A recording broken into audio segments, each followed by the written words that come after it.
Ladies and gentlemen, what you're about to hear is not just another political scandal. This is the moment the Democrat Party finally imploded on itself, because as of October 2025, with President Donald J. Trump back in the White House, the Democrats have done the unthinkable. They've just handed the GOP the biggest political gift of the decade, and his name is Zoran Mamdani, this radical socialist from New York, the same guy who refused to condemn, globalize the Intifada chants, has now become the face of a party in total collapse. Oh, and the fallout, it's spreading faster than even CNN can spin it. We're talking open panic behind closed doors, DNC leaders whispering about damage control while pretending everything's fine on cameras. Donors are pulling back, moderates are walking away. Even lifelong Democrats are admitting this is not the party I signed up for. Meanwhile, Republicans, led by a resurgent Trump, they're turning this meltdown into a masterclass in political warfare. I mean, they're branding Mamdani as the new poster child for socialism,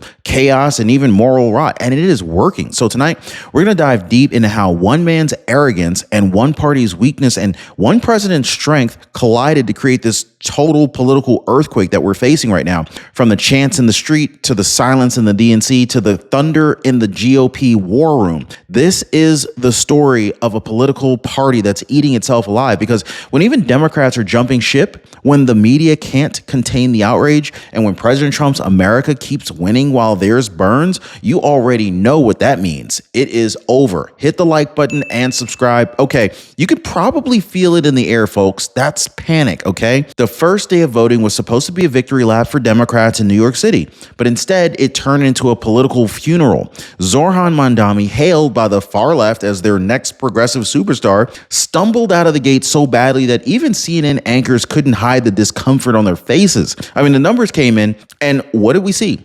Disillusionment, low turnout, donors in hiding, and whispers inside the DNC calling it, quote, a devastating collapse. Not my words, guys. These are their words. Behind closed doors, staffers begged leadership to pivot, but it was too late. The GOP had already branded Mamdani as a symbol of Democrat failure. And under President Trump's strong America First economy, record employment, real growth, patriotic optimism, the contrast couldn't be any sharper. So while Trump builds, Democrats burn. While Trump unites, they divide. This wasn't just one bad race. This is a mirror held up to the entire Democrat machine, showing them what they have become. This is a movement without unity, without courage, and now without control. Now, the GOP smelled blood, and they moved fast. Within hours of the New York returns, Republican strategists launched a coordinated blitz labeling Zoran Mamdani the face of modern Democrats. This was genius political jujitsu, folks. Take the left's pride in socialism and go ahead and flip this into the nation's biggest red flag.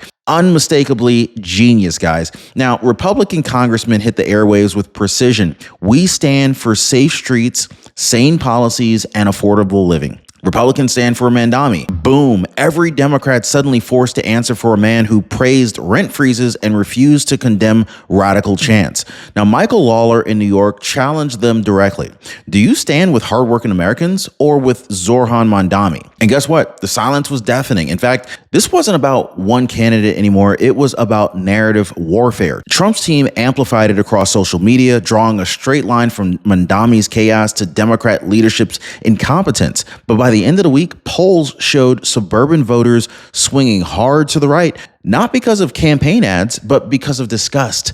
The GOP didn't just attack Mamdani, they turned him into a walking, talking warning sign of everything America rejects. And folks, speaking of checking what's really working for you, let me ask you something very important. You check your smoke detectors, right? You check your car, but when was the last time you checked your Medicare plan? Now, this is why I partner with Chapter. They give your Medicare coverage a full safety check to make sure it's actually working for you and not against you. Now, one of our viewers told me, I didn't realize how out of date my Medicare plan was until Chapter reviewed it. And this is exactly the kind of wake-up call that so many people need right now. So let me ask, are you going to leave it unchecked and have it fail you at the worst opportune time? Or are you going to join the thousands who've already checked? Now, most people are dialing the phone number right there at the bottom of your screen, or they're visiting askchapter.org/Ron. Again, that phone number is 909-563-8279. Oh, and by the way, check out this amazing comment from one of our YouTube subscribers. So A. Soros Golden says, "Hey Ron, I called Chapter and I used your name, but seriously,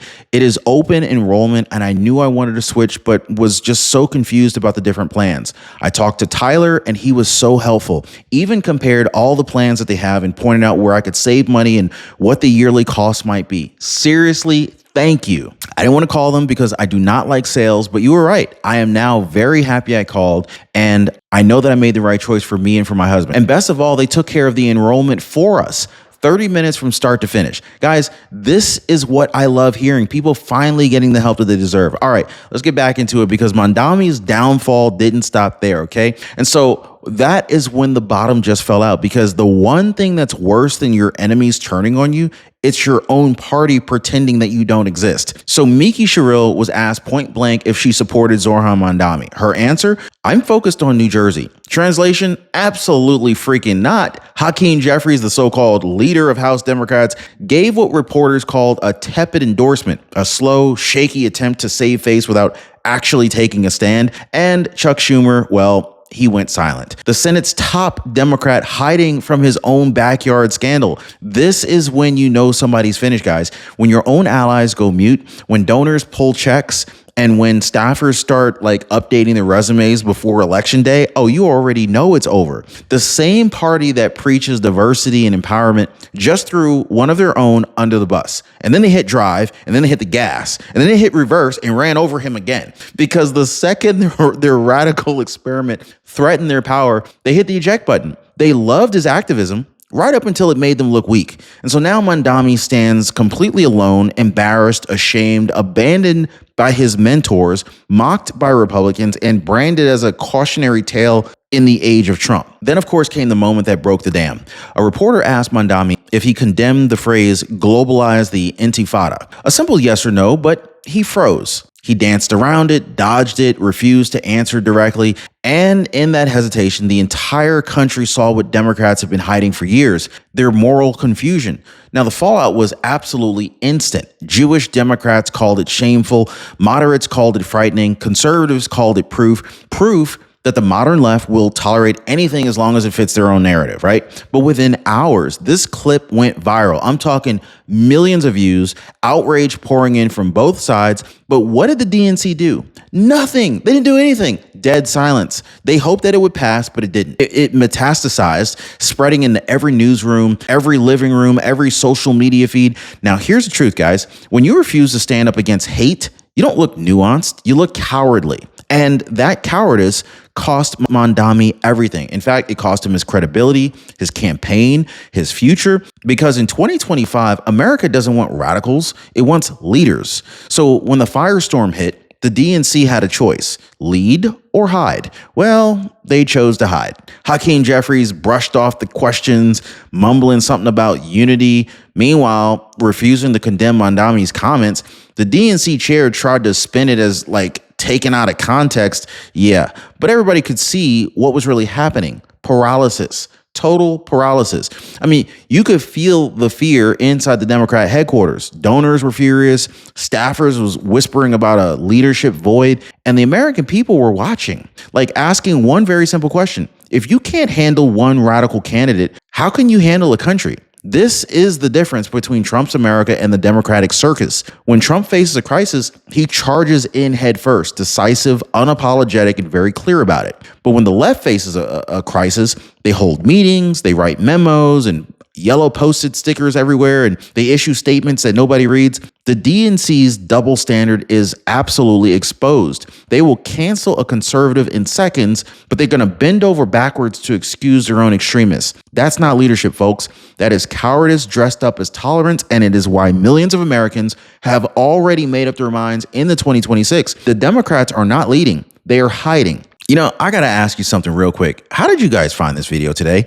Like, did you type in Ron Yates today, or maybe did you search like Ron Yates latest news? Like, or did YouTube finally decide to let the truth slip through the cracks and actually show this video on your feed? Let me know. However you got here, I'm glad you did, because every time you watch the show, every time you comment or share this video, you are absolutely helping to spread what the mainstream refuses to talk about. So while the DNC melts down trying to silence stories like this one, you guys my audience, you guys are keeping the truth alive. So I really appreciate you. All right. So let's keep going, because Mamdani's so-called housing revolution, it is turning into a full-blown disaster. So I want to talk about this lie at the center of Mamdani's campaign: affordable housing. It sounds noble, right? Like build affordable housing for working families. But when you look closer, you see the same failed socialist blueprint that wrecked every blue city from coast to coast. Mamdani pushed rent freezes and caps, ideas that sound compassionate until you realize they destroy investment. Developers pull out, landlords stop renovating, and the housing supply collapses. That's not affordability. That is economic suicide. Even Fox News analysts compared it. Texas is building, Florida is booming, New York choking under Democratic red tape. Wow. And they're right, guys. They are absolutely right about that. Under President Trump's second term, America's builders are thriving. Real estate is rebounding, small businesses are hiring, and construction permits are up. Meanwhile, Democrat-run cities like New York are suffocating under the weight of their own bad policies. Mamdani promised progress, but he delivered paralysis.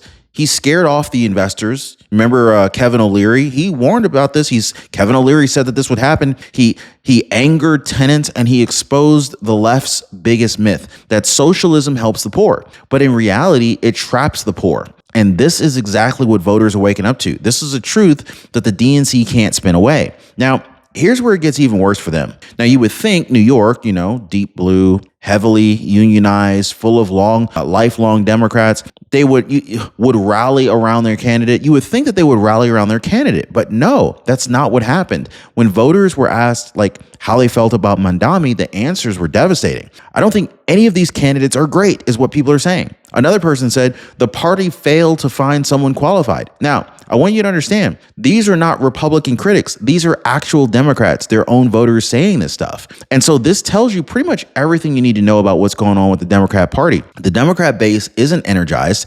It's completely exhausted. I mean, they're sick of slogans. They're sick of identity pandering. They're sick of being told to clap for incompetence. You can only gaslight people for so long before they start seeing through the fog. Meanwhile, Trump supporters are fired up. You got conservative voters lining up early, volunteering, donating, believing. I mean, you could feel the difference out there. One side has conviction and the other side has confusion. And here's the terrifying part for Democrats. If they're losing faith in New York, the bluest of blue strongholds, then what happens when the same fatigue hits Michigan or Arizona and Pennsylvania?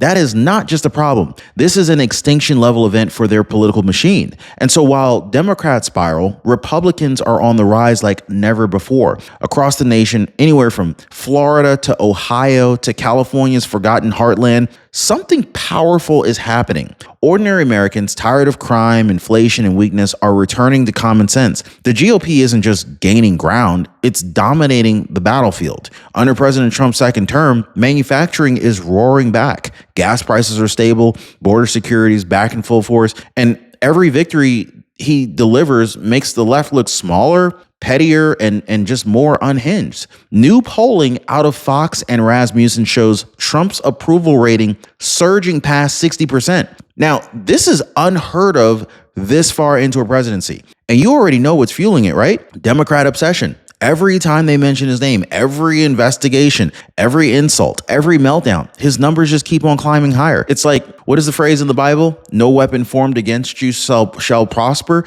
They are literally showing the principle work in real time. Drop an amen down below if you're seeing it too. President Trump's base isn't shrinking, it's multiplying. And while the DNC flounders in moral confusion, the GOP is laser focused on rebuilding the middle class, defending families, and restoring American pride. This is the new contrast, chaos versus clarity. And folks, America has made its choice. So now I want to talk about what might be the single biggest wound in the Democratic Party: the moral collapse. Because when the DNC refused to condemn Mamdani's radical remarks, they didn't just lose voters, they lost their moral compass. Jewish Democrats, independents, even moderate liberals begged for leadership. They wanted someone, anybody in power, to say, look, this is wrong. But what did they get instead? Excuses, silence, a shrug, maybe. That is the difference between conviction and cowardice. So when Republicans see something wrong, they call it out. When Trump sees weakness, he crushes it. But when Democrats see hate within their own ranks, they cover it up. And this is why America's turning. People aren't just voting for policies anymore. They're voting for integrity. They're tired of fake outrage from the same politicians who stay quiet when it matters the most. This isn't about left versus right anymore. This is about right versus wrong. Because when a party defends the indefensible to protect its own power, that ain't politics. That is rot. And this moral rot is spreading very fast. From New York to Washington, from the DNC to the White House press briefings. And the American people, they can see it clear as day. No one's falling for this anymore. And now, here we are, the closing chapter of a party that once claimed to fight for the people. Now they're just fighting to survive. So as Mamdani's campaign collapses, it is more than one man falling. This is the curtain coming down on a movement that has lost its soul. Democrats chased trends, not truth. They built platforms on outrage, not outcomes. And the result? Voters running for the exits. Meanwhile, President Trump is leading with clarity and confidence. Jobs are up. Inflation is down. Jobs are up. Inflation is down. The border's under control. The world respects America again. Meanwhile, Democrats argue over pronouns. Trump is building or rebuilding prosperity. Even CNN quietly admits it. The GOP is now favored to take back dozens of key seats in 2026. The Trump coalition is stronger, broader, and more unstoppable than ever before. And Mamdani, well, he's just the symbol of what happens when arrogance meets accountability. They tried to make Trump the villain, but Mamdani made him the victor. So as the Democrats burn in the chaos that they created, remember, this is what chaos and collapse looks like. Like, subscribe, and stay tuned because this political earthquake is far from over.